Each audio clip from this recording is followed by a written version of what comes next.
Hello hello guys, કેમ છો બધા? મજામાં જશે ને? તો આપણે સવારના વ્લોગ ચાલુ કરી દીધો. આપણે બર્થડે ગર્લ્સ તો પોતા કરે છે. પછી તો હાર્દિકે રોકીને રમાડવાનું ચાલુ કરી દીધું ને મારી મમ્મી ચોપડી લઈને બેઠી ગયા. રોકી જો શું કરે છે? લેકિન એક સેકન્ડ.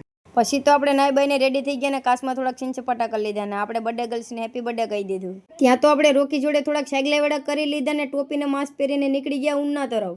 પછી તો ગાડી કેસકે ચોથા ગેરમાં લીવરે લીવર ઉડે તો હા, બાકી બાવરિયા માઘા. ક્યાં બોલો તું? પછી તો પહોંચી ગયા જાનુના ઘરે અને કેરીના આથણા નાખી દીધા. મને તો ભૂખ લાગે એટલે બબલા લઈને બેઠી ગયા. આ CSK વાળા અને RCB વાળા બબાટી બોલાવે, જોતો ખરી.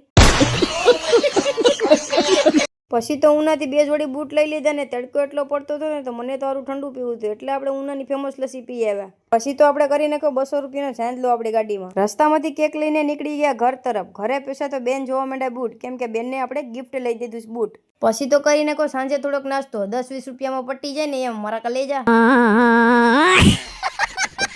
આ ફળ કોણીએ ખાધું છે ને કમેન્ટ કરી નાખજો. પછી તો કરી નાખી બેનના બર્થડેની પાર્ટી. બર્થડે પાર્ટીમાં શું છે ને તમને ખબર જ હશે. પછી તો કરી નાખો બેનનો બર્થડે સેલિબ્રેશન અને પપ્પાનો વારો આવી ગયો, મમ્મીનો વારો આવી ગયો અને લાસ્ટમાં આપણો આવી ગયો. આજનો મિની બ્લોગ ગમે તો બધા ફોલો કરતા જજો. મળીએ એક નવા મિની બ્લોગ સાથે. ત્યાં સુધી બધીને બાય બાય.